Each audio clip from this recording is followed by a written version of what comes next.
Assalamualaikum warahmatullahi wabarakatuh. Waalaikumsalam warahmatullahi Waalaikumsalam warahmatullahi wabarakatuh. wabarakatuh.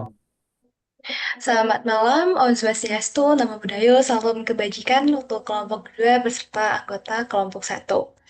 Jadi di sini kita bakalan diskusi terkait pertanyaan di mana kelompok dua sebagai penulisnya dan kelompok satu sebagai pemateri. Anggota kelompok kedua itu terdiri saya sendiri, Siti Malifa, lalu ada Almang Husna, Muhammad Fairuz, Iqbal Habibie Tonga, dan M. Zawir Al-Fatah. Untuk kelompok tiga, untuk kelompok satu yaitu sebagai pemateri, kita di sini ada Aulia Fajrina Suar, Muhammad Fayad Al-Farel, Rahma Sultan, Wahyuni Adami, dan Isrina Fatih Aslin. Oke. Nah, mungkin untuk pertanyaan pertama itu boleh dari aku langsung ya.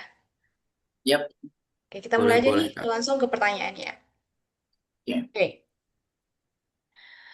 Untuk pertanyaan pertama itu, apakah asumsi potensi adopsi cepat di lingkungan kampus yang kalian jelaskan itu sudah didukung oleh data atau misalkan cuma hipotesis semata tanpa adanya data yang valid untuk membuktikan hal tersebut? Mungkin bisa dijawab. Baik, terima kasih atas pertanyaan yang bagus ya. Saya izin menjawab. Yang pertama, sebelumnya kita coba asumsikan. Semisalnya ide kita ini memang nantinya benar-benar akan dibuat sebuah sebuah produk, emang betul dalam produk nyata. Tentu pada dasarnya sebelum melakukan studi kelayakan, kami seharusnya melakukan survei ya.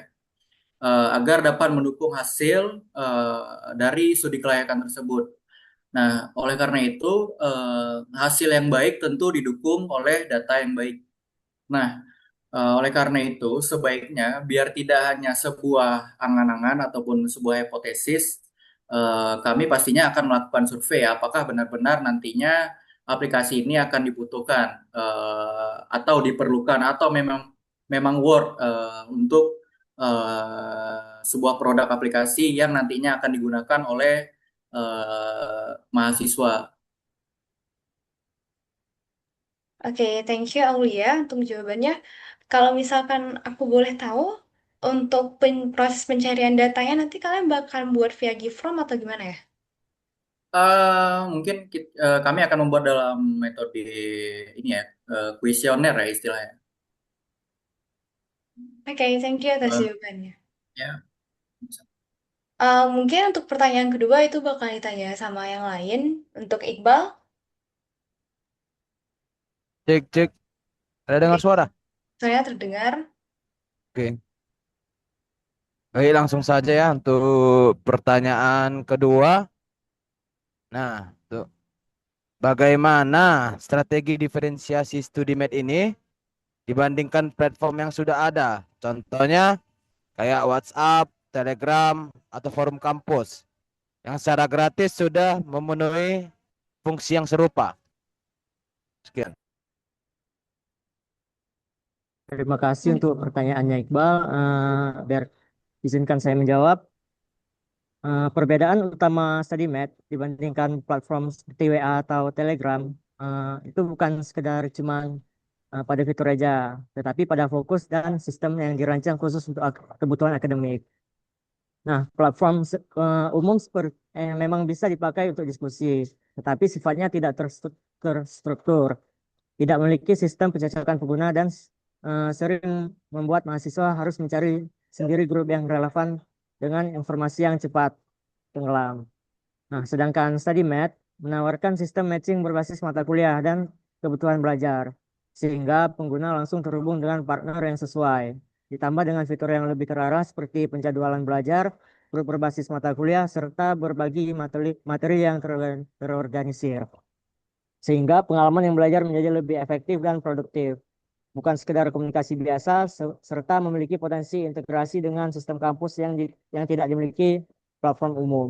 Jadi nilai utamanya bukan menggantikan WhatsApp, tetapi memberikan solusi yang lebih efisien dan terstruktur untuk aktivitas belajar yang selama ini tidak bisa diakomodasi secara optimal dan platform komunikasi umum. Sekian. Oke, thank you Ayudi sudah menjawab pertanyaan dari Iqbal. Iqbal, gimana pertanyaannya? Sudah menjawab keraguanmu atau ingin tahuanmu? Kayaknya jawabannya sudah jelas, jadi nggak ada perlu tambahan. Oke. Selanjutnya itu pertanyaan dari Husna. Boleh, Husna?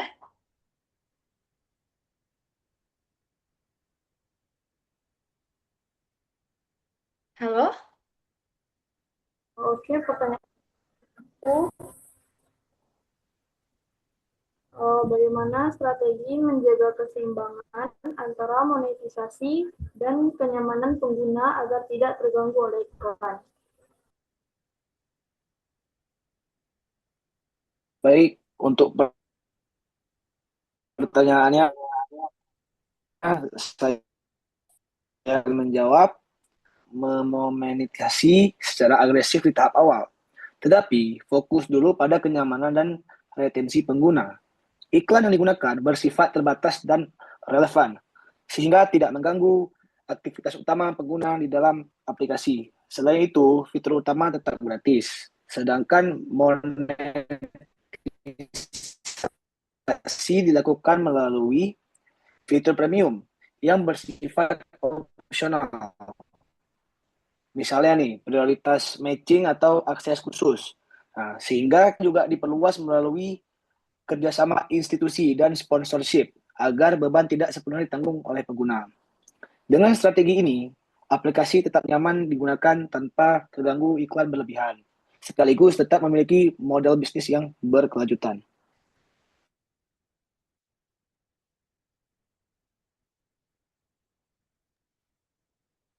Oke, terima kasih Fayat atas jawabannya. Dan Husna, apakah bisa menerima jawaban dari Fayat? Fayat ya namanya. Gimana sih? Farel. Oke, gimana? Clear ya? Hmm. Nah, itu udah pertanyaan keberapa ya? Keempat ya? Nah, untuk terakhir ya itu mungkin bisa ketiga deh. Ketiga baru ketiga. Ketiga. Nah, untuk Jadi pertanyaan ketiga, keempat, ini sekarang maaf, keempat. sorry, sorry, sorry. Mungkin moderator bisa minum aqua dulu boleh juga. Thank you perhatiannya. Untuk Virus mungkin bisa menanyakan pertanyaan selanjutnya. Oke, terima kasih atas waktunya. Jadi di sini aku mau tanya hmm, tentang aplikasi ini yang mewajibkan user untuk membuat akun. Artinya kita perlu mengumpulkan data pribadi kan, seperti nama, asal kampus, dan mata kuliah. Dan mungkin kita perlu mengumpulkan email atau nomor HP. Tapi mengingat isu kebocoran data yang sangat rawan di akhir-akhir ini, gimana studi kelayakan kalian dari sisi keamanan dan regulasi privasi data user di StudyMed? Apa ada jaminan bagi pengguna bahwa data kampus mereka tidak akan disalahgunakan atau dijual ke pihak ketiga? Terima kasih. Baik, baik, terima kasih atas pertanyaannya. Dari sisi keamanan, kami mengacu pada regulasi seperti UU Perlindungan Data Pribadi atau PDP di Indonesia. Studi kelayakan keamanan dapat mencakup dari pertama enkripsi data atau end-to-end atau minimal saat penyimpanan atau transmisi. Yang kedua itu sistem autentikasi yang kuat, misalnya OTP atau verifikasi email. Yang ketiga itu kebijakan privasi yang transparan, yaitu tidak menjual data ke pihak ketiga gitu. Yang terakhir itu audit keamanan berkala. Jadi jaminan utama bagi pengguna adalah komitmen bahwa data hanya digunakan untuk kepentingan layanan, bukan komersialisasi ilegal. Tanpa ini, kepercayaan pengguna akan sangat sulit dibangun. Jadi, kami sangat menekankan keamanan atas penggunaan aplikasi ini. Oke, terima kasih jawabannya.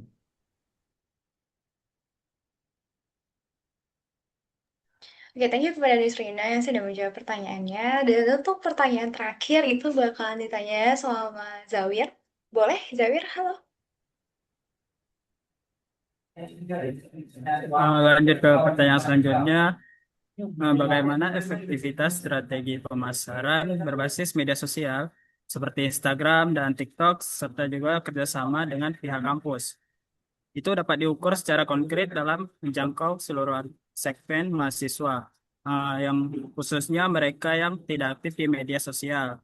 Dan apakah terdapat strategi alternatif yang disiapkan untuk memastikan target pasar dapat tercapai secara menyeluruh? Sekian. Baik, terima kasih Zawir pertanyaannya. Nah, kalau di sini kita berbicara efektivitas strategi ya untuk pemasaran seperti Instagram, TikTok, dan kerjasama di kampus. Nah, kami itu tidak hanya melihat dari sisi ramai atau tidaknya, tapi benar-benar mengukur dengan indikator yang jelas. Nah, untuk media sosial sendiri, itu kami ukur dari tiga hal utama. Nah, di mana jangkauan, interaksi, dan konversi. Jadi bukan cuma beberapa banyak yang melihat konten, tapi emang benar-benar berapa banyak yang tertarik sampai akhirnya mendaftar dan juga menggunakan StudiMate. Nah, dari situ kita bisa tahu nih apakah campaign yang dilakukan itu benar-benar efektif atau hanya sekedar meningkatkan awareness saja gitu kan. Nah, sedangkan untuk kerjasama dengan kampus, mungkin pengukurannya itu lebih ke jumlah mahasiswa yang onboarding gitu.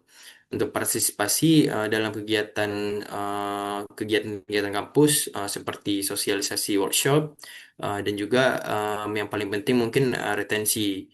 Di mana mereka itu tetap aktif menggunakan aplikasi setelah mendaftar, jadi tidak berhenti di angka downloadnya aja gitu. Namun, kalau misalnya kami juga menyadari bahwa tidak semua mahasiswa itu aktif di media sosial kan. Nah, kalau hanya mengandalkan Instagram, TikTok, udah pasti segmen tertentu yang ada yang tidak terjangkau yaitu. Nah, karena itu kami sudah menyediakan untuk menyiapkan strategi alternatif. Jadi sifatnya tuh bisa langsung dan menyeluruh. Misalnya contoh kayak aktivitas di kampus seperti booth, sosialisasi di kelas ataupun kolaborasi dengan organisasi mahasiswa gitu. Apalagi di elektro sendiri, misalnya ada TOA kayak Tryout Akbar gitu. Itu bisa dikolaborasikan dengan aplikasi StudiMate sendiri gitu. Nah, dan juga selain itu kami juga mengandalkan word of mood karena rekomendasi dari teman-teman itu biasanya itu jauh dari lebih percaya di lingkungan mahasiswa. Nah, jadi ke depan mungkin kami juga melihat potensi integrasi dengan kegiatan akademik ataupun komunitas belajar. Jadi sehingga StudiMate itu tidak hanya dikenal sebagai aplikasi, tapi kayak mana ya, benar-benar menjadi bagian dari ekosistem untuk belajar mahasiswa lah gitu. Mungkin seperti itu jawabannya, Zawir Al-Fatah. Oke, terima kasih kepada Rahmat Sultan atas jawabannya. Oke, sama-sama. Oke, thank you kepada kelompok satu yang sudah menjawab pertanyaan dari kelompok dua. Dan mungkin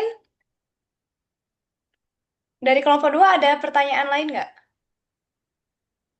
Nggak ya, oke. Kalau misalkan nggak ada, biar kita bisa akhiri juga.